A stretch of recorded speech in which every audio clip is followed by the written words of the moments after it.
Peace, everybody. It's your boy Let's Talk. We back with another video. Alright, y'all. So I'm still out here getting my slow, steady steps in. Tell y'all, get y'all cardio in. Get y'all walking in, y'all running, speed walk, jog, whatever. If you're in the house, do your jumping jacks, your burpees. Because I do all that stuff after I'm done this. Go in the house and do like my interval core cardio training for like an hour or so. Then I'll get my day really started. But let's get right into the topic of this video, man, because I want to talk about how, society is doomed. The youth is doomed. And, I can talk a little bit more in depth about, particulars like black youth, but I will save that for another video because, there's a lot of things that goes into that I want to discuss separately. But I just want to talk about like the youth in general, like all genders, not all genders, but all races, colors, creeds, genders too, for real, because it's the boys and the girls, and lack thereof.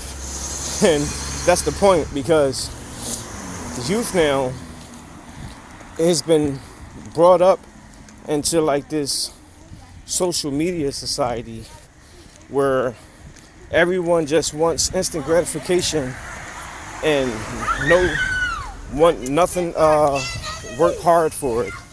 You got so much entitlement, disrespect, and like what's worse, what I see a lot is you actually got kids who grew up like and like fairly good upbringing. I guess you would consider them, the upper middle class.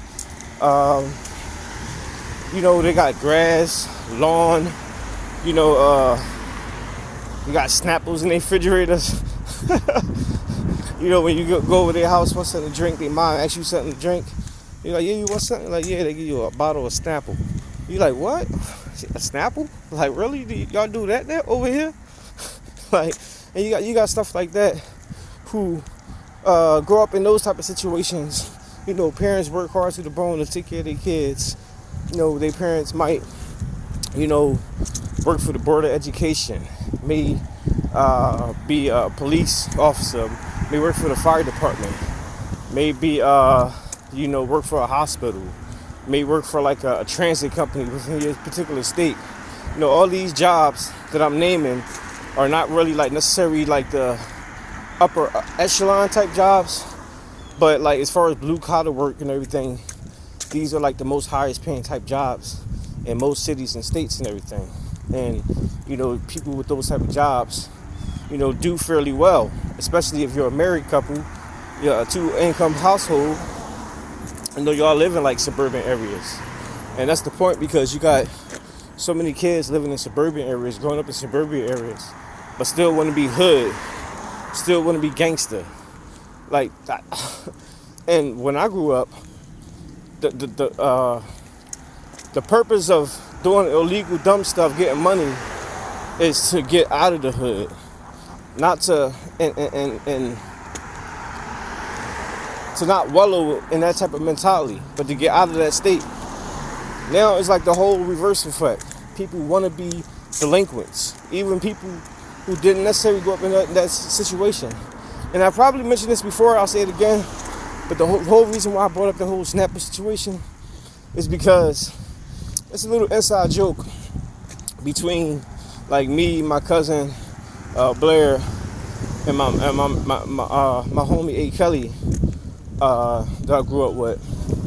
And my cousin Blair, like me and Kels, we from the slums of North Philly. We from Philadelphia, North Philly to be exact, Lumber Projects. If anyone heard of it, you know. And my cousin Blair, he's not my blood cousin, he's like my god cousin and everything, but we grew up since we were like 5 years old, so it is what it is. But he grew up in outside of the city of Philly, in an area called Yaton. And in 89, 90, 91, around those times, Yaden was like a real good, nice ass area. Like especially for black upper class black families and everything. Still is a nice area now, especially compared to, Philly, but it's now taken over by the likes of what I'm talking about in this particular video. Because when we were kids going to a Blair house, his mom and everything, they're like, "You want something to drink?" We like, "Yeah." She opened the refrigerator and give us a bottle of Snapple. You 6, 7 years old coming from the projects, and you just used to getting some Kool-Aid or just some water or something like that. You go to some crib and they give you a whole bottle of Snapple. That was a big deal to us. Like we like, damn, you good, you made it. But you got people like him who still want to do that dumb stuff. And not necessarily him, but like people within his area and areas all like it. Like it's just surrounded now with a whole bunch of violence, a whole bunch of people who call themselves tough and gangster and hood, but when you really put them in a situation like that with no weapons or nothing, they fold. Because that's where the bravery come in, within the weapon they yield. Without it, they nothing. Like I don't even, and maybe because of my upbringing, where I come from, and combined with the simple fact that I'm a child of God, combined with the fact that I'm a professional fighter, I don't look at all that gun stuff like tough. Like I was gonna be a police officer because I was in law enforcement for years, doing security, even a certified bounty hunter and everything. I worked with law officials for a number of years.